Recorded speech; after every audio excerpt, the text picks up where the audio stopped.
Now, let's talk to Jake Berry, former Conservative chairman, of course, a man who knows a thing or two about working late on into the evening. Jake, a very good morning to you. Good morning, Mike. Thanks for having me on. Not at all. Keir Starmer thinks he can knock off at 6 p.m. If he's Prime Minister. He can't, can he? No, he's not. He's not going to be able to be the sort of Dolly Parton working 9 till 5 Prime Minister. It's just not how politics works. And, you know, he's made a pretty serious pitch for the application to be on next PM. In fact, if polls are to be believed, he'll likely be on Friday. But this idea that it's some sort of, 9 till 5 job just shows how unprepared he is. And you know, it's something people in the country should be really concerned about. I mean, we're seeing a lot of headlines at the moment as well about how you know, you're going to put Labour in for a generation if you're not careful, and a lot of people are concerned about the fact that they haven't been in government, and I don't think, apart from Yvette Cooper, they've got anybody with experience of being in government. Does that worry you? Well, look, you know, Keir Starmer has never even been a government minister. And obviously, you know, he has no experience as Prime Minister, which is why I would urge everyone watching this show, you know, frankly, the power is in their hands. They can choose who the next PM is. I'm going around asking people to support Rishi Sunak and support me here locally.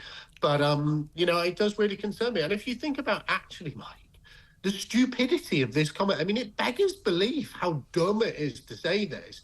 You know, President Putin has a TV. I'm sure in Russia they have TVs and radios. So, you know, what's he going to do? OK, well, I'll invade at 5 minutes past 6 on a Friday because Keir Starmer's clocked off for the weekend. It's completely unrealistic. It's daft. It shows their lack of preparedness and, frankly, why they're unfit to run this country. In terms of the Tory party, though, are you worried that on come election day, July the 4th, and then the following morning, July the 5th, there's not going to be much of it left? What I think about elections, Mike, is they only happen every few years, and people quite rightly expect you during elections but to be having a conversation about their future, about what you are going to deliver for them. They don't expect you to be having a discussion about the future of a political party. So I think all discussions about the future of the Tory party should be put exactly where they should be for this period, which is, you know, beyond the election date.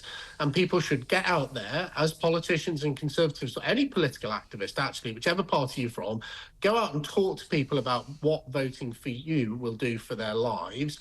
And, you know, whatever comes next, comes next. But I think it's completely self-indulgent to start having some sort of internal conversation. I don't intend to get involved in it, mate. OK.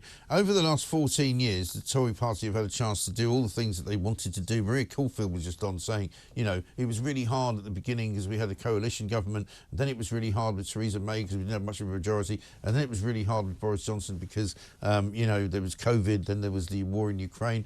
That's a bit of a cop-out, isn't it? I mean, you can't really say that in the last 14 years you didn't really get a chance to do things you wanted to do.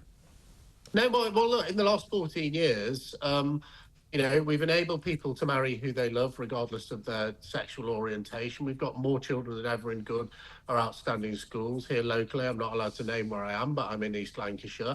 We've seen a transformation of our community through Levelling Up Fund. We've done a heck of a lot. But what Maria, I think, is really talking about, and I'm sorry I didn't see the interview, what she's really talking about is an election is a referendum on your future. And what's really frustrated me during this campaign is we've talked about this poll and that poll and who's walking into Downing Street and who might be walking out. What we haven't spent enough time, except on talk I might add, is really analysing what people are going to do if they get back in power. Now, Rishi Sunak's been clear. He's set out a clear list of priorities that he wants to achieve if he's re-elected as your PM. I'm just really, really worried that if the Labour Party is going to walk into Downing Street, and if the polls are to be believed, they're going to have this mega majority, it will be the closest thing to an elected dictatorship that our country has ever known. We have given them a blank check. What they're doing on tax, I don't expect your viewers to know, because I don't know, because they won't tell us. What they're doing on our armed forces and defence, your viewers shouldn't know because they won't tell us. What they're doing on benefits, what they're doing on business rates. All of these things, it's been a conspiracy of silence, and we're going to, if polls are believed, they're going to have a blank check, they're going to walk in, and they're just going to do whatever they want, and that is not going to make Britain a better place to live, Mike. Is there anything, finally, Jake, that you regret not doing as government over the last 7 years? I thought you meant personally then. I was going to list. I'm not going to get into that. No, I'm going to leave you alone on that all one. the things that I haven't done. Still haven't put that kitchen shelf up that she's on at me about. Look, what I do regret is that Boris, and I was in his first cabinet, in fact his second cabinet as well, we came in with a really exciting programme of government. And what Maria is absolutely right about is that that levelling up mantra, which we were all sort of chanting and the electorate really chimed with, was completely blown off course by COVID. We had to spend 400 billion quid, quite rightly, helping every single person in this country who otherwise would have potentially been homeless, lost their job.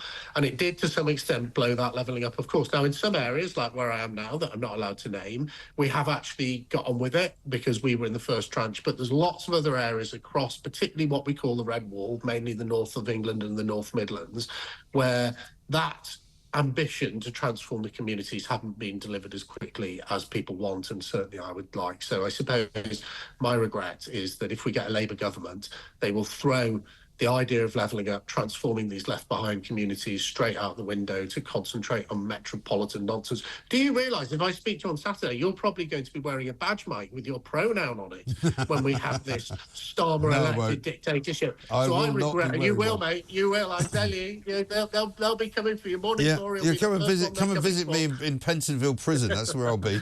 Jake, thank you very much indeed. Jake Berry, former Conservative chairman, of course. Rossendale and Darwin constituency candidates.